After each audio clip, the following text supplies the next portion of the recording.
Hey there guys, today we're going to be talking about buses. And buses are a very important feature of sound engineering. They're used heaps in live sound and in studio mixing. Buses. They can be a confusing concept, but they're actually not too difficult to understand if you spend some time with them. So the way I like to think of a bus is essentially it's a way to process some signals, more than one at once, or at least you can feed a number of signals into the same sort of processing, or as we say, bus. And I like to think of it like, 1, 2, 3, 4, 5 people hopping on an actual bus getting taken to the same destination. It's a way of doing something to more than one tracks at once.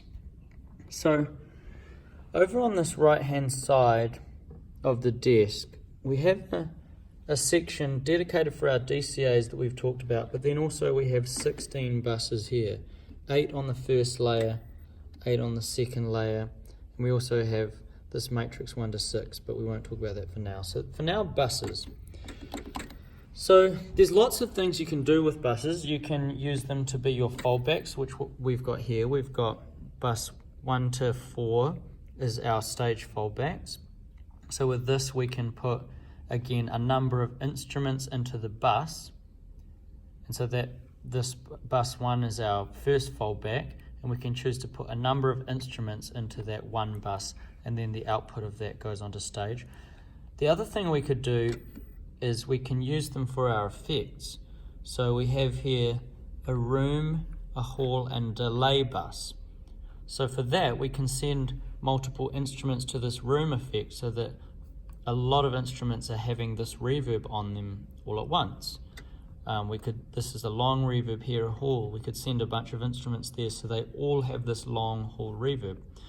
And the benefit of doing this kind of thing is that we don't have to put a separate reverb onto every different channel, or a separate delay onto every different channel. We can just simply set up one reverb bus and send a whole bunch of instruments into that. So a little bit confusing, but really helpful.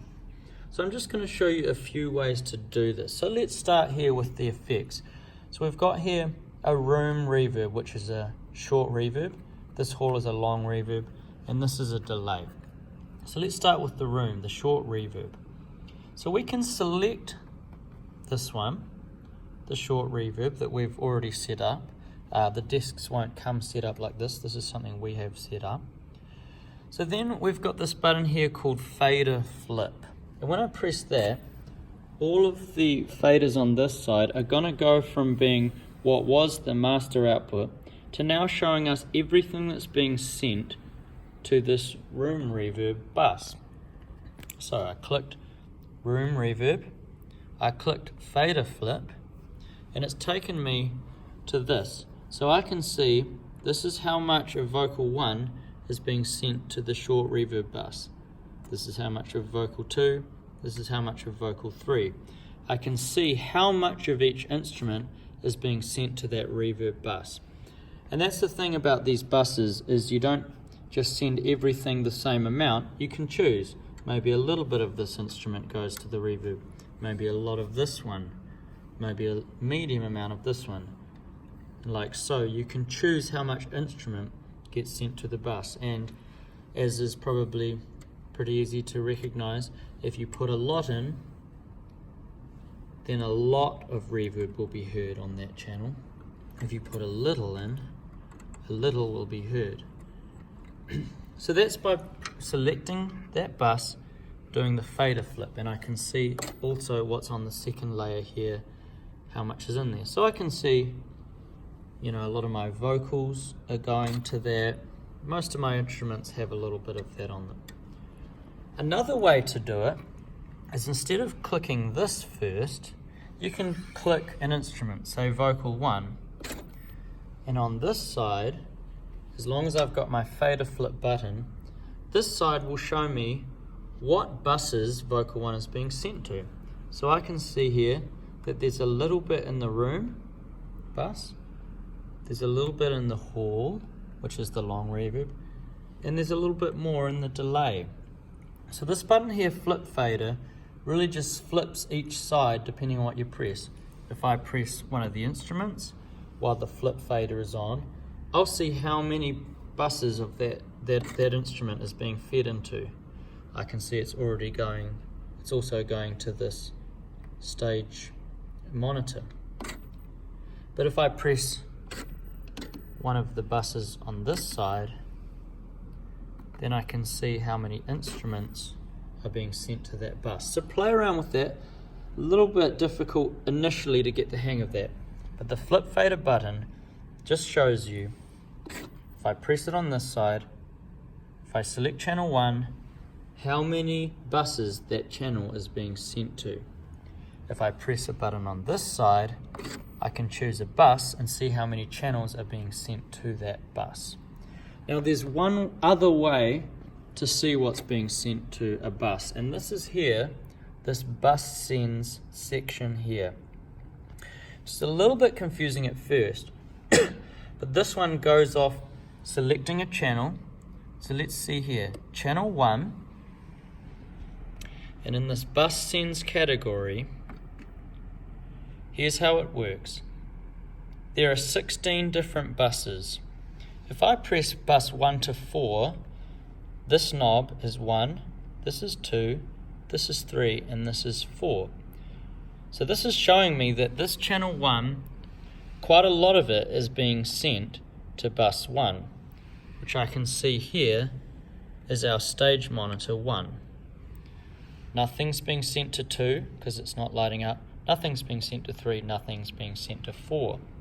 But if I click this button here, now these knobs control bus 5 to 8.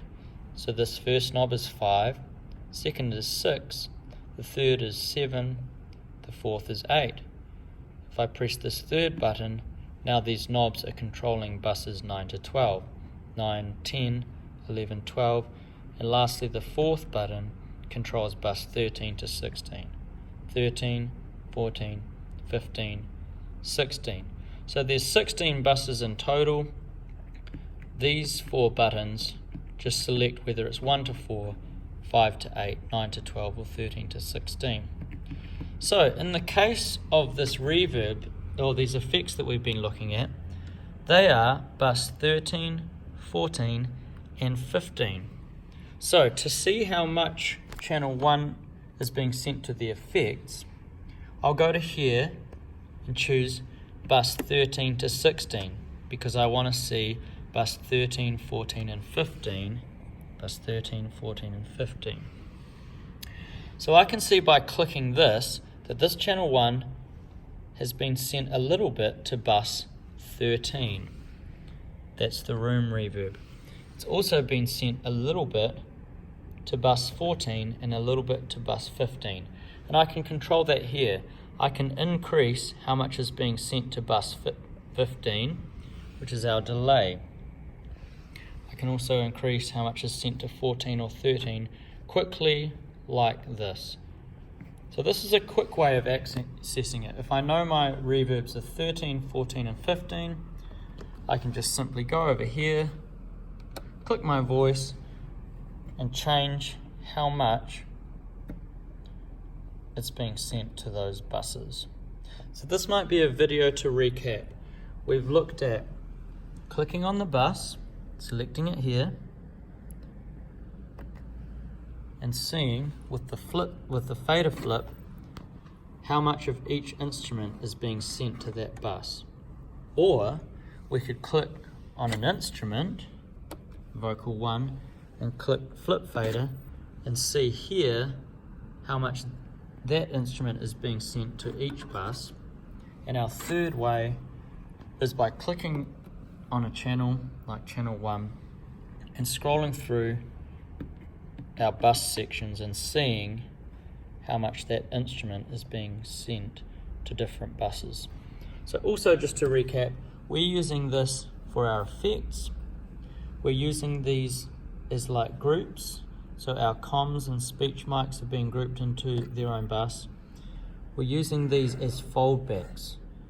So we've hooked up these buses to be the outputs for the foldbacks, and we can send instruments to those. And this here, this tom bus, we're grouping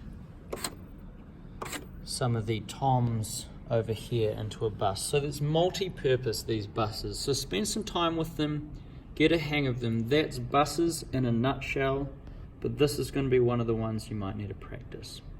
Awesome.